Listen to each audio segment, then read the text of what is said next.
Everybody, Bryan Ilg, coming. This is my first episode of what I'm calling the Bryan Ilg Podcast. I'm really excited to be doing this and joined today with Joe Chislett from Kritikos. And we're going to be talking about some really interesting topics, mainly around how people make choices and decisions. And I'm going to let Joe introduce himself and what his business is about. And then we're going to be kind of exploring things over a 4 episode structure where kind of helping people understand what the problems are, where the challenges are, and maybe some just raise the awareness generally, kind of move into some skills and then some applied application of those skills. And then because everything has a lot of AI these days, and that's kind of my background in the business side, we'll kind of conclude the series with how it impacts AI and decision making within business and these types of things. So I'm really excited for this because I think this is a skill that everybody can benefit from in one way or another. But Joe, if you just want to do a quick introduction on yourself and kind of your background, that would be great. And then we can get into the meat and potatoes of it. Okay, right. Hi, everybody. Brian's right. I am called Joe Chislett, and I am from Kritikos. And my background, I guess you could say, is in a simple 2-word phrase, is critical thinking. But I say it in a slightly kind of reserved tones because, as we were saying, I think there's more to decision making than critical thinking, and critical thinking itself is a slightly kind of vague idea that needs clarifying. I've called my business Kritikos because yes, that is the roots of the word critical and critique. But its original meaning in the ancient Greek was to judge, to make judgments. And I'm really interested in that idea of sort of like human judgment and how the role of that in our lives and what I mean by that and where it's important. And it's sort of critical thinking with a view to making better judgments and decisions about things. Um, and my background, a bit more about my background quickly. It started off quite academic. I started off teaching and examining this subject for many years. I still do write tests, testing people's critical thinking skills that are used by a whole range of like universities, law schools, medical schools, and things like that. For entrance, sort of candidate selection. But I'm sort of interested in, for a long time, I've been interested in it because I'm interested in its value. I'm interested in its value in the real world, not just on a kind of academically. And so I've been interested in sort of like where it's relevant to real life, how to make it relevant to real life, and those sort of questions. And that's caused me to sort of really, in some ways, narrow it down, but also in other ways to kind of broaden it a little bit, like what its frame of reference is and what it means. So my thing now is, I still sort of run these tests, but I work with businesses and organizations and people in the real world, Yeah. looking at the kind of thinking skills that they use and how they can maybe sharpen them up in places. Yeah. So that's me. Well, I'm excited to dive into that fully, and just a little background on how me and Joe met. LinkedIn, saw some comments about what he was working on, and I just reached out and said, "I think what you're doing is really interesting and important." I've done a lot of reading and different decision making books to become a better business leader and to just be a better manager, and it's helped me in my career. So I have a hard time teaching people how to do stuff, but I know what has helped me grow. So finding Joe and what he does and how he's helping people already today and his academic background and the workshops and things that he does, just it's so important, I think, in this moment in time that, I think critical thinking, decision making, just kind of, I'm going to say it's under attack, mainly with AI, but then also kind of seeing things play out in the world. There's some challenges there. So Mhm.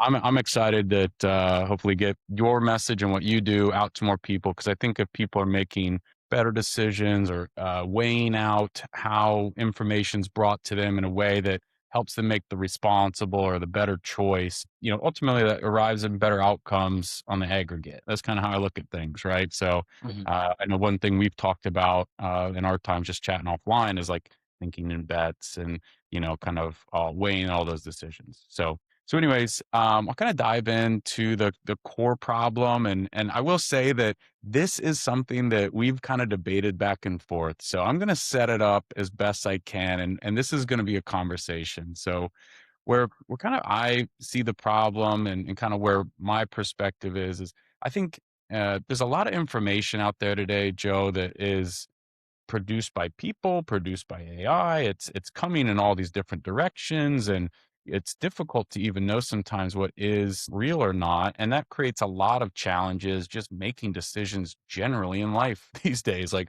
what can you trust? I think critical thinking is this skill that gets brought up a lot. But I know your perspective is that it's not the only skill, and there's a lot more to it than just being able to evaluate a data point and make a binary decision, because there's a lot more to it. So I'll kick it over to you. Yeah, I mean, I've got to be careful here. I don't talk for too long because I've got so much to All say. right, I'll put a timer But on yeah, 2 minutes. Go. okay. Um, I mean, I suppose, like, in a way, what we're talking about is what's the sort of value of critical thinking, and it's something that I've always been interested in. Like, two questions really: like, what it is, and what its value. Ever since it first landed on my desk as a teacher, like 25 years ago, someone, like, you've got to teach this new critical thinking A-level qualification we had in the UK, and I was like, well, what's that? And I had to kind of work out what it meant. And a few years later, I wasn't just preparing students for these exams, I was actually writing the exams and writing the textbooks. But I was still all the time thinking, like, what is it exactly? What are we doing here? And what's its value? And when you're like what they call the principal examiner of an A level, your job is partly to justify its existence. So a lot of the time I was spent, trying to think about, like, why should people be learning this thing? What's the value of it? And I mean, there's so much to talk about there, about the sort of arguments in its favor, some of the arguments against it. Like, perhaps, there are people that counter arguments would be that things like, humans aren't logical, rational machines. We don't run by evidence and data. We run by instinct, intuition, emotion, anecdote, feeling, all that kind of thing. Critical thinking is just like trying to turn us into something we're not. I mean, gosh, probably shouldn't be going through all the counter arguments, but I mean, I've thought about it all so much, and I've come up with what I think is valuable. I mean, the obvious thing is that in its ideal form, what it does is, hopefully, it enables us to make better judgments and decisions about things. About what? Well, about what to believe, which things are true or not, or likely to be true, what to value, what's important, what kind of things we should pursue, and what to do. In other words, what decisions to take, what actions to take. But I would add one other thing, which I think you've kind of touched on, and which I think is this is the real value to me. It's that it's making better judgments and decisions about these things in the face of uncertainty, in the face of not knowing. This is our predicament as human beings. We go around the world, we don't know. There are things that you can't know. And actually, having more and more information doesn't solve these problems. The more information you have, no matter how much information you have, you can never know if someone is telling the truth for certain. You can never know what the consequences of actions will be. You can never know how you'll feel about the consequences of those actions. There's always going to be these unknowns. And I think, to me, the value of critical thinking is that it's a way of navigating that uncertainty and navigating that unknown and making judgments and decisions in face of it, but making better, hopefully better and more confident ones. But, it, just to emphasize perhaps an obvious point, but I think sometimes gets forgotten, is that critical thinking is not going to turn unknowns into knowns. It's not going to eliminate uncertainty. Going to be able to do critical thinking and then know the answer to things. You're still not going to know if what the outcome's going to be. There's still going to be things you don't know, but hopefully it sort of reduces or minimizes the role of luck and chance and the unknowns going on, so that on the whole you're going to make better judgments and decisions. But I think so. That's one answer I Yeah, could give. I'd like to give another one if that's okay. I don't know if yeah, that's absolutely. I thought that was okay. great. So I think that and this is going to maybe sort of reveal a bit more about my particular approach to it. But if you think about, our minds and what's actually going on while we're thinking, or even not thinking, just having a mind, we don't. if we're honest with ourselves, we don't choose the stuff that's going on inside our heads. We don't choose the thoughts we have. We don't choose the ideas that pop into our heads. We don't choose the feelings we have. We don't even, and this is probably going to surprise people a little bit, but we don't really choose the conclusions we draw, the inferences we draw. They all happen sort of instinctively, intuitively. But we can choose the ones that we go ahead with. We can choose the ones that we pursue and we take out into the world. So, you might see some information and you might see, like be told that someone did this, and then you're told that this happened, and you might, intuitively go, oh, that must have caused that. Right. Okay. You don't choose to draw that conclusion. It just happens. It's just a thought that pops into our heads. But you do have the choice to go, well, hang on a minute, okay, that's one possible conclusion I could draw. Let's think about it some more. Are there some other possible ones I could draw? Am I happy with that? Is that the conclusion I want to take out into the world and live by and stand by? And when you do that, essentially you're thinking critically. And I think that, it's not only would it be foolish to just go with the first thought you always have in every situation and just unquestion it, but it Yeah. would also be, I also think it's unethical. It's actually morally wrong. We have a duty to other people and to the world to think a little bit about what the thoughts and decisions we take and the actions we take. So to that extent, Uh, like, critical thinking is essentially, it's morally essential as much as anything else. I want I But want to I want to no, pause there. one Oh, last. Can I just have one last all right. point, Yeah, which yeah, is yeah. I've been taking notes. We're gonna go back to a lot of yeah, this. yeah. One This last is point is great. that in this thing, I think that if you accept my model, giving it a rather fancy term, but if you get this kind of model of the mind as something that's kind of like thoughts are just arising unconsciously almost, and all the time, and then what we're doing is we're selecting from those the ones we put forward into the world. In a way, what critical thinking is doing is it's a bit like a quality control in terms of the product we're putting out, but it's not generating the product itself. And this is why I think this critical thinking, has got to be, it's not, I sometimes use the analogy of like, a car, if you're not thinking critically, it's like being in a car without brakes. Okay. Or a steering wheel or something. But if you, it's not the engine, it's not what making the car move. And critical thinking is going to help us select from the ideas that we have, the thoughts we have, the conclusions we draw, but it's not going to generate them in the first place. It's not going to give us those ideas, thoughts, and conclusions. We need this kind of creative human mind, or or we outsource it to computers. That's another conversation we'll have later. But the Yeah. ideas have got to come from somewhere. Critical thinking is not going to produce stuff. It's only going to evaluate things at best. So that's why I say, it kind of needs to be aligned with things like our creative side.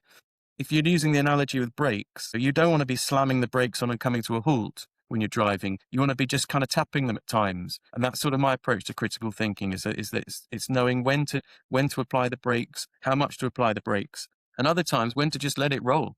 Yep. So, oh gosh, I've said a lot there, and there's a lot No, no, more. no. You did, and it was honestly great. I mean, there's a lot of different things to go back into, but the thing that kind of jumped out at me was this comment of, and I try to interrupt, but I like that last part too with the brakes. And I've heard something really interesting about car brakes. So at one point in time, but it's unethical to go with your first thought. I think that's really, really interesting point of view, and kind of how you got there made a lot of sense to me, in the sense that, Yeah, really, just to qualify that, it's yeah. unethical to always, by default, automatically go with your first thought. I mean, What? your first thought might be the right one, and there might Sure. be times that but as a way of living, that's what I kind of mean, is just purely go with first thought reactions all the time. Um, I don't think shows very much duty of, care, really. Right. I was going to bring up this. I've heard this before, where like when you walk up to the edge of a cliff, there's like this weird phenomenon, psychology, where like you have this weird desire to like jump or something Hmm. along those lines, Oh right? God, There's like, yeah. what is it called? I'm terrible with height. Well, I mean, I think it's There's a name on. for it. Yeah, well, if vertigo is that not what you mean? No, no, no. It's like this like desire to jump off the Right. cliff. Like that's counter to like Yeah, what yeah. is good for you, clearly, but like the thought just pops in your head, Well, I and it's think an I think uncontrolled thought. So it kind of, yeah, there's a okay. point in that thoughts are going to just emerge, Mhm. and your job is to almost act as the filter to the real world of your thoughts. And if you're just allowing anything and Mm. everything out of your brain, which your mind or whatever we want to call it, yeah, like I really like that point.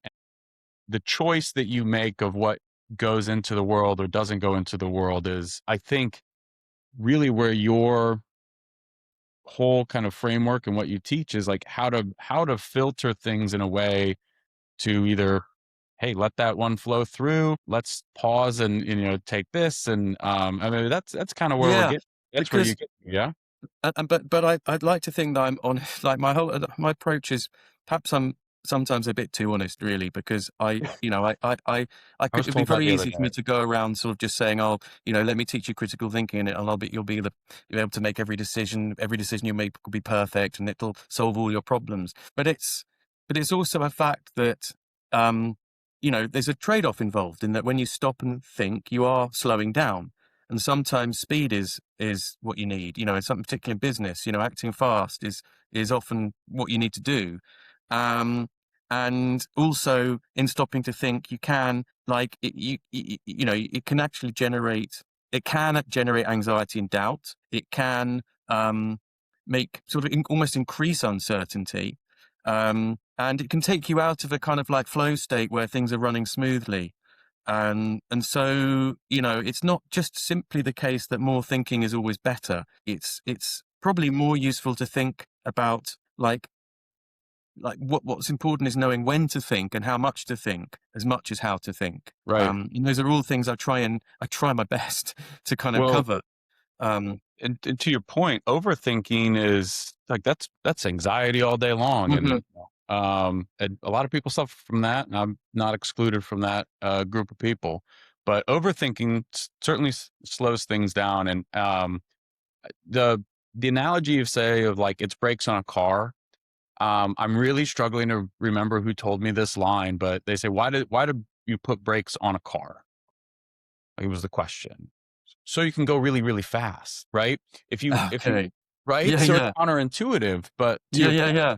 to achieve flow state Mhm. and in your thoughts, like if you feel confident that all the things you're doing are really moving towards whatever you're trying to achieve, you can go fast, but you have to really be calculated and not in like a negative way, but like uh make a lot of critical decisions along the way to get to a place where you can really kind of get on the gas pedal. There's a lot of things like, because you can't get on the gas pedal in a car if you're driving through the city. There's a lot of decisions that you need to make. It's once you get on the highway, then you can really get on the gas pedal and just point and shoot.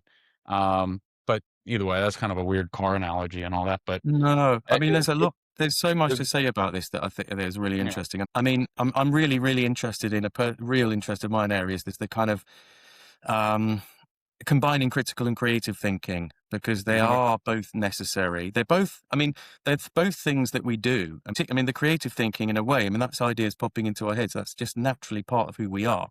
And in some ways, they're in conflict with each other a little bit. Creative thinking is kind of playful, and you are more creative when you're not in a judgmental frame of mind. That's true.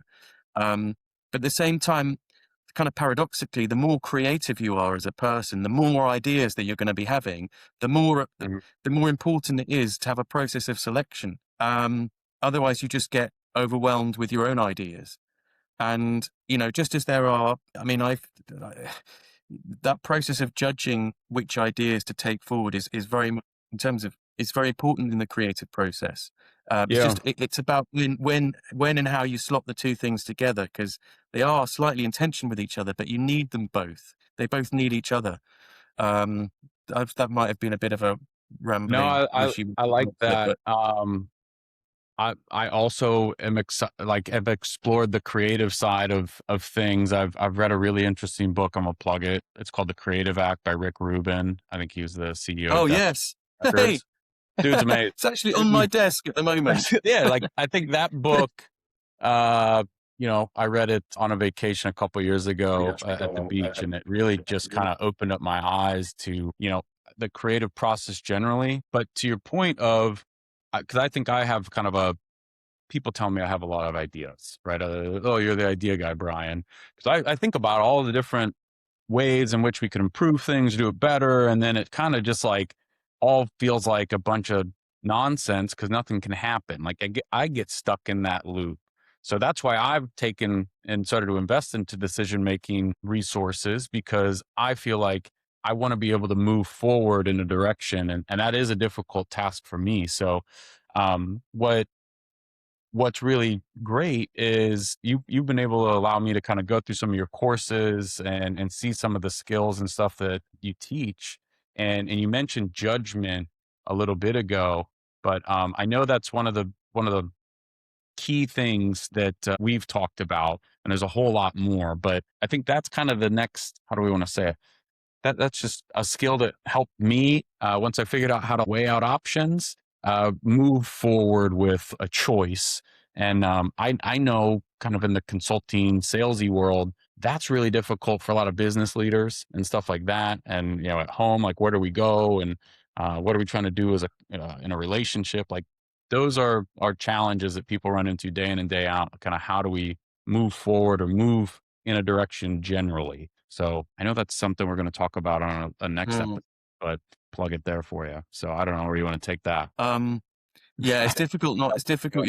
That's like that's a bit of a tempter for me to start talking about that. But All right. maybe Well, perhaps I suppose I'd just say that um, oh no, it's too big a thing to. I think it's. I don't think I can do a soundbite on that one. no, that's fine. Well, And I can give a soundbite actually. I've got plenty of sound bites. I'll give you a okay. soundbite on it. One of my little mottos is the more you see things are a matter of judgment, the less judgmental you become. Hmm. And that's just a nice little thought because I think people are slightly wary of the word judgment Yep. and being because it's associated with being judgy or judging people, and I think what people really mean there is being judgmental, which is when you're sort of saying that what someone is doing or saying is kind of wrong. Um, but you're more inclined to think like that if you see the world in absolutes. And if you see that everything is actually that we're all kind of fallible human beings making, and that we don't really know most of the time, we're just making judgments from the Yep. best of from our perspective, you're less likely to sort of say, oh, how can you say that? You must be crazy, mad, wrong, evil, whatever. Um, because you sort of see things. Yeah. So there you go. Yeah. That's sort of like, Yeah, and I think that all just kind of it's a great segue into our next episode, which I hope you come back and listen to, which is no one ever has all the information, right? That was something mhm. we said right at the very beginning. There's a lot of information. You're never going to have it all, and people are making choices with incomplete information. Once you Yeah. understand that's And kind of I how think, it works, it's difficult to maintain the fact that everything's in absolutes, right? mm, Binary choice is not. Uh, well, Okay. generally speaking, they give the illusion of kind of certainty and which gives you Yeah. a sort of psychological sense of comfort because uncertainty can be uncomfortable. Um, but I think the more I think about it, the more I think this kind of problem of sort of not facing and living bravely in the knowledge that we don't know stuff is really the fundamental challenge that we all have. And that's what I think my critical thinking and certainly my approach to critical thinking is kind of about. Um, but it's not a new problem. I mean, it's been a problem since human societies have existed, Sure. ever since someone has said, like once said, hey, do you want to help me go and like track down that whatever it is mammoth, and if you do, I promise you a share of it, Yeah. and so, well, how do I know if they're telling the truth or not? You don't know, and you don't know what the outcome's going to be. So like it's not these are problems that are not necessarily new. They're as old as time, but I think it's probably fair to say that they are amplified at the moment because more information is just in a way, if all information is inherently uncertain in some ways, then having more information isn't giving you more certainty. It's actually giving you more uncertainty in a way. Yeah. And certainly the fact that information is kind of coming to us in different ways through kind of even, it's sort of being put together. Often we're getting information from machines that don't have a sense of whether or not something's true or false or right or wrong. Um, that adds into kind of another layer of uncertainty. Or we don't know if it's come from a human or not. We don't know if it's come from a Right. human. And there are kind of there are new uncertainties sort of like almost layering up. So it's not a new problem, but it's maybe getting harder and tougher. I think you nailed it with it's amplified. It just seems like everything is very high stakes right now in the world. There's a lot of tension and the weapons that we have Yeah. are bigger and more lethal than ever Hmm. before, and it's scary stuff out there. I have, unfortunately, I think, a little more insight on how AI is being used in like military cases because of the stuff that Babel works on. But I try not to get involved in that because like I said, I have little anxieties.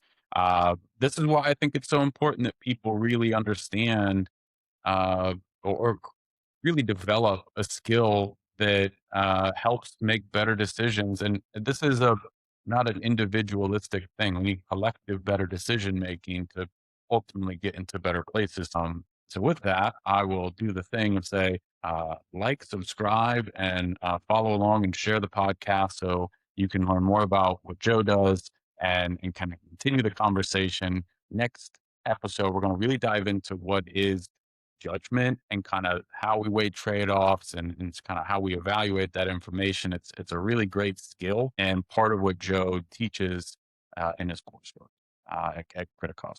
With that, Joe, I appreciate the time today, and we'll look forward to the next episode.